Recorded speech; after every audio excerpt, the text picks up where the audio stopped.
Mistaking the CEO for a Gigolo novel audiobook. Chapter 9. However, Nicole didn't seem to hear what her children said. Her eyes were fixated on the screen while listening attentively to Evan as he described Kyle's condition. He has been severely ill since he was a baby and is in urgent need of treatment. This sentence seemed to have formed into a chant that played in her mind on repeat. I am so sorry, Kyle. It's all Mommy's fault. Mommy didn't fulfill the responsibility of being a mother. Mommy is so sorry. Looking at her mother with a perplexed expression, Naina couldn't seem to understand her mother's reaction. Her mother had always nailed everything from fighting thieves and gangsters to working miracles and doing house chores. She raised the three of them on her own and never once shed a tear, even when encountering the biggest of problems. Naina then turned to look at Juan, her brother, with the same expression. At the same time, Juan suddenly recalled the incident where he was mistaken for someone else. Those bodyguards must have mistaken me for this boy, Kyle. Unless Kyle is my brother, then could Evan Seet, who looks so similar to Kyle and me, be our daddy? The gears in his little brain churned as Juan's jaw hung open slightly, and his eyes lit up. On the other hand, Maya hopped down from the small chair she was sitting on and padded towards Nicole. She stretched out a chubby hand and said, Don't cry, Mommy. Here's a piece of candy for you. Nicole returned to her senses and hastily wiped her tears away. Warmth spread through her chest as she leaned down to scoop Maya into her arms. At the same time, Juan was whispering a huge secret he had just unraveled to Naina. Naina was equally shocked when she heard it. Really? Her abruptly raised voice got the attention of both Nicole and Maya. What's going on with you two? It's nothing, Mommy. We were just talking about Kyle's illness. It's so sad to hear what he had to go through. So we think that you should use your skills and treat him, Mommy. Juan practically read Nicole's mind. But Evan hates my guts. So he definitely won't let me go anywhere near Kyle. Getting past the Seets to treat Kyle is easier said than done. Though still young, Naina could clearly detect her mother's anxiousness. She then ran to her bedroom and took out her most precious box. Mommy, I don't mind letting you use my magic tools. What magic tools? Maya craned her neck to look at the box. Naina gave her a sidelong glance. You don't need to know. It's definitely not chocolate, candies, or cakes. Maya rolled her eyes in response. Of course I know that. Your box is filled with makeup products meant for grown-ups. Mommy doesn't need any of these things because she is already beautiful. But Nicole's eyes brightened with understanding and asked, Naina, were you trying to ask Mommy to put on a disguise and treat Kyle? Yes. Mommy is the smartest. Nicole studied the variety of tools in Naina's makeup box, nodding imperceptibly as Naina's suggestion settled in her mind. This is indeed a good idea and also the fastest way I can get close to Kyle. It's a good thing God has blessed me with a daughter who has skills that can rival that of international makeup artists. So, this problem of mine is officially solved. Meanwhile, at Seet Group, when John, who was still fretting over the company's abrupt system failure, saw Evan seeking medical treatment for Kyle on TV, he suddenly recalled something and rushed out of the company. 20 minutes later, he knocked on the front door of Hillside Villa. The Seet's butler, Blake, was the one who opened the door. When he saw who it was, he politely asked, Mr. Lane, are you looking for Mr. Seet? I am afraid he is not home. No, it's Kyle I am looking for. John walked into the living room and saw Kyle sitting on the sofa with a sullen expression. He was literally a miniature version of Evan with that cold and arrogant temperament of his. Clearing his throat, he then approached Kyle. Hi there, little Kyle. Do you remember me? I am John, and I came here to see you. Kyle turned around to give him a once-over before replying in a bored tone. Well, do you like what you see? Oh, yes, yes, of course. You're the most handsome boy I've ever seen. Little Kyle. John gave him 2 thumbs up. Hearing his response, Kyle sent John a fleeting glance and turned away. Then you can leave now. John was stunned for a moment, then put on a tight smile. Little Kyle, there's also something else. In that case, stop talking nonsense and get straight to the point. Although Kyle was young, he was highly perceptive and often seemed like he could unveil a person's innermost thoughts. John suddenly felt like he wasn't talking to a mere child but to the overbearing and intimidating Seet instead. Okay. Then, I'll get straight to the point. Little Kyle, I heard that Mason, the world's top hacker, personally taught you how to crack various system encryption keys. Is that true? Kyle squinted at him impatiently. John immediately blurted out. The company has been hacked. And the system is completely down. Can you help me? Little Kyle. Chapter 10. What does that have to do with me? Kyle scoffed and got up to head back to his room. John was surprised by his reaction. Little Kyle, this is your family's company. Of course, it has something to do with you. Bang! Only the sound of the door being slammed shut answered John. His temper is exactly the same as Mr. Seet's. Like father, like son. John stood outside his door with a humiliated look on his face, at a loss of what to do. When he spotted Blake, the family butler, his eyes lit up, and he immediately approached him. Sir, what does Kyle usually like to do? Blake mused over the question for a while, then sighed. Kyle's Lego collection and iPad have been confiscated by Mr. Seet. He usually likes to play with those. Lego and an iPad. That's easy enough. John rushed to a mall to buy the latest iPad version and 10 Lego models. Then, he brought them back to Hillside Villa and knocked on Kyle's bedroom door. Kyle, I bought for you your favorite Lego as well as an iPad. They're all the latest and hottest models. After making his announcement, he waited outside, fully confident in himself. Sure enough, the door opened after only a short while. Kyle blinked at the pile of toys on the floor in surprise before transferring his gaze to John. His eyes flashed with an array of emotions as he tried to figure out John's intentions. John chuckled awkwardly and explained, I bought all of this for you. I am happy as long as you like it. You don't need to thank me. Thank you. Kyle curled his lips and feigned sympathy when he looked at him. Don't get me wrong. I am actually worried for you.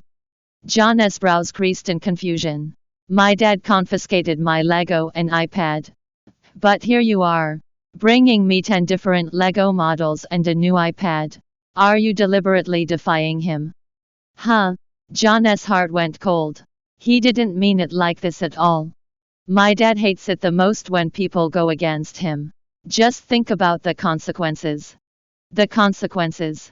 Evan's cold and emotionless face appeared in John's mind, making a chill run down his spine. What was I thinking? Coming to the president's house and outright challenging his authority. Kyle, I better take these toys away first. I don't know if I'll be able to keep my job if Mr. Seet gets angry. But Kyle didn't answer him. He only took out his phone to snap photos of this pile of Lego models. My dad will know even if you take them away. With a calm look on his face, he showed the screen of his phone to John and waved the evidence in front of him. No. John was dumbstruck and could only suffer in silence because the retaliation would get him nowhere. Kyle, I didn't do anything to you. You can't possibly do this to me. Let's make a deal. If you help me with something, then I'll keep this a secret between us. What is it? Kyle gestured for him to come closer. Following that, John leaned in and obediently put his ear next to the boy's mouth. Then, Kyle cupped a hand around his mouth and whispered something. After he was done, John's eyes widened in shock. You want me to? No, no, no. Mr. Seet will kill me. Kyle wants me to find out where his mother is and dig up information about Mr. Seet's woman. How can I do something like this? You won't do it. I can make sure my dad sees these photos in less than 3 seconds. No. Why don't we discuss it further? Kyle. Just after he said this, his phone rang in his pocket. He glanced at the screen, and his heart almost leapt out of his chest when he saw that it was Evan calling. Instantly, he straightened himself and went to the living room to answer the call. You still haven't found out who got past the firewalls. I am starting to think you actually want to be thrown into the Pacific Ocean and fed to the sharks. Mr. Seet, I am on it. I'll find the culprit as soon as possible. You have 2 hours. Or else, I'll be thrown into the Pacific Ocean and fed to the sharks. John blurted out as if he were answering to a military order. You're going to the Pacific Ocean. John looked down and saw Kyle, who was standing by the side with a look of concern. For some reason, he felt slightly comforted by that and sighed in an aggrieved manner. Of course I don't. Yeah, the sharks will probably have an upset stomach if they eat you. John was utterly speechless. Kyle is sympathizing with the sharks and not me. Kyle, for the sake of the sharks, can you help me out? Then promise me that you'll help find my mommy. John breathed in and out several times. After contemplating for a while, he finally chose the most likely option to preserve his own life. Deal. When the two reached a consensus, Kyle ran to his study and turned on the computer. Meanwhile, John almost went cross-eyed watching Kyle's fingers fly across the keyboard. Done. This is the hacker's address. John was pleasantly surprised. You've found it that soon. Kyle shot him a look that could cut and said, half a month. I want to know about my mommy in half a month. With that, he went straight downstairs. Half a month. John felt as if he was carrying the weight of the world on his shoulders. But lucky for him, the current crisis had been resolved. He couldn't wait to call Evan and relay the good news. Who did it? This was still the matter at the forefront of Evan's mind. Mr. Seet, it seems that the hacker lives in Parkland Garden. Continue investigating. Yes, Mr. Seet. The company's system had returned to normal. In the meantime, Evan had just turned on his computer when an email notification popped up. He opened it, and the next thing he knew, the ice coating his face instantly melted a fraction. After reading the email, he immediately dialed the number that was stated in it. Hello, this is Evan Seet. Are you Dr. Tassad? Nicole subconsciously clenched her fingers when she heard this deep and sexy voice. Her heart was beating frantically in her chest.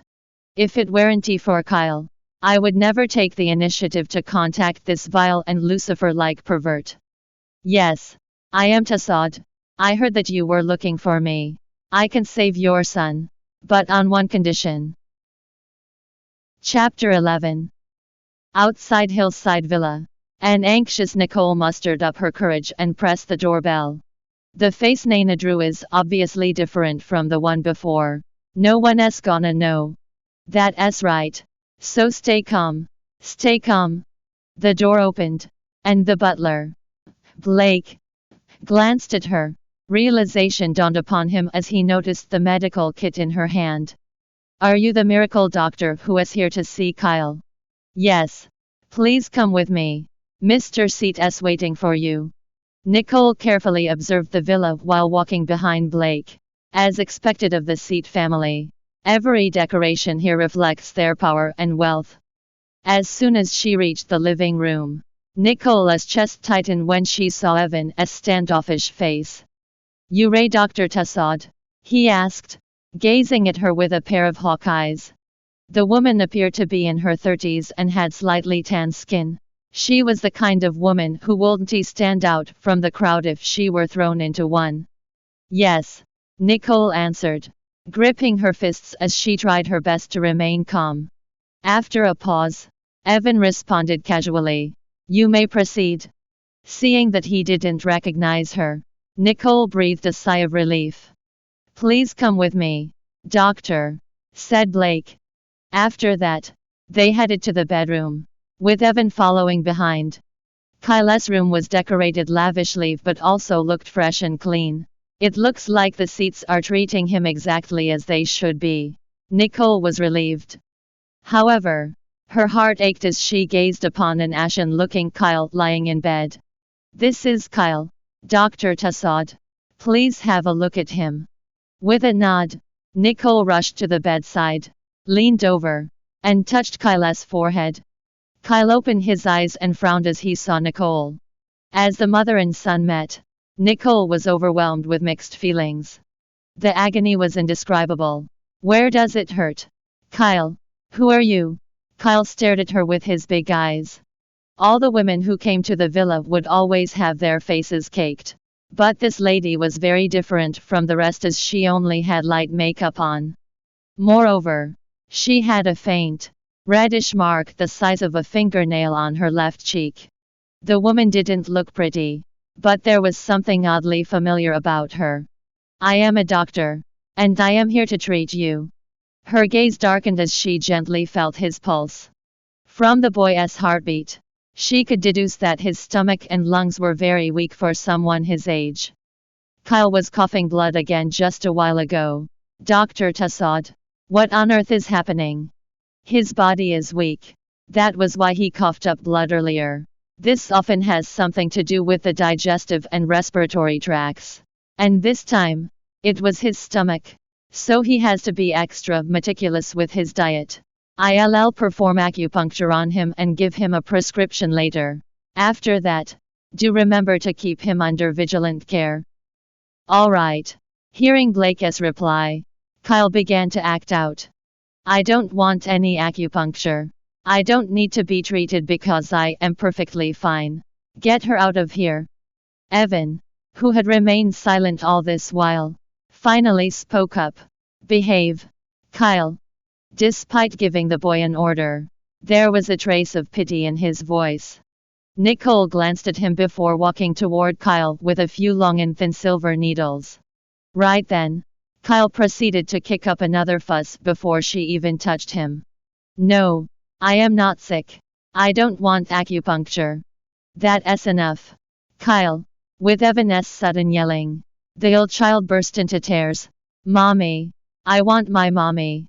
Nicole instantly felt like her heart was squeezed by an invisible hand. It hurt so much that her expression turned awful in a flash. "Mommy, mommy, I want mommy. Kyle, my dear Kyle."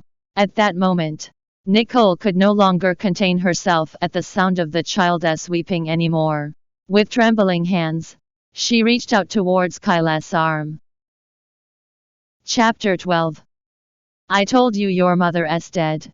Don't you ever mention her again." Evan's cold admonishing caused Nicole to freeze for a moment. "Dead?" He actually told Kyle I am dead. Her eyes were instantly filled with rage. "No, you're lying. Mommy isn't dead." Kyle continued to throw a fit. Evan began to exude a dangerous aura at the mention of the woman. He now looked like a lion that had been angered. "I said she is dead. So she is dead. You'd better start behaving, Kyle. Or, how could you talk to a child like that? I'd say he is in such a state because you didn't take good care of him. What kind of a father are you?" Nicole shouted as her motherly instincts came over, wanting to protect the kid. She trembled as she spoke. Her words rang in Evan's ears. It made him especially surprised to have been interrupted. And even worse, berated. Realizing she had gotten too worked up, Nicole lowered her head and tried to recompose herself. "What I meant was the boy is still young, so you should talk to him nicely." Evan stared at her in suspicion. "That voice of yours earlier. I got too emotional." People tend to sound different when their emotions get the better of them. While explaining, Nicole noticed Evan's inquisitive gaze on her, and her chest tightened. "Don't forget that you've agreed to my terms, Mr. Seet. I am the doctor here, and I am in charge of the entire treatment process. So, I am asking you now to please leave. And don't interfere with my work. Evan stared at the miracle doctor attentively. Despite feeling suspicious about her, he couldn't figure anything out. Seeing the man remain still, Nicole urged once more. Please cooperate. He gave a final look at his son, who was lying in bed. Only then, he finally left the room with a stony expression. After Evan left, Nicole began to comfort the sobbing child. You're a tough guy, Kyle. Don't cry. Kyle glanced at her unhappily and wiped his tears. He never cried except when he was thinking of his mother. After much coaxing, the boy finally agreed to let Nicole perform acupuncture on him. Does it hurt? Kyle shook his head. Nicole's eyes became wet with tears. How could it not hurt? He was crying so much, and yet he is acting so strong right now. You're amazing, Kyle. I don't need you to tell me that. Hearing the boy refute her, Nicole caressed his head. Kyle hated being touched by others, but for some reason, he didn't feel like getting mad at Nicole for doing it. You'll have to eat your meals regularly from now on. Kyle, don't take anything spicy. And also, okay, I got it. You're so annoying. Since Kyle didn't like listening to her, Nicole stopped talking. It's better if I talk to Evan anyway. Nicole then left the room, prescribed some herbs, and told Blake, the butler, to be more mindful of the boy's diet. I'll remember everything, Dr. Tassad. Blake responded. Okay, I'll drop by again tomorrow. Just as she spoke, Evan's frigid voice came from behind. Will Kyle have to go through acupuncture every day? Nicole stilled for a moment. I can't say right now if it is necessary. I'll have a look at his condition again tomorrow. Evan stared at her for a long while before finally giving her a one-word response. All right. Well, I'll be heading back now. Unable to handle the man's sharp eyes, Nicole put on a calm act and left with her medical kit. After watching her leave, Evan's eyes darkened as he gave one of the bodyguards an order. Follow her. Yes, sir. Thanks for listening to the Bravonovel audiobook. Welcome to download the Bravonovel app. Read the novel Mistaking the CEO for a Gigolo online and get the latest updates. Please see the video introduction for the novel details page and app download address.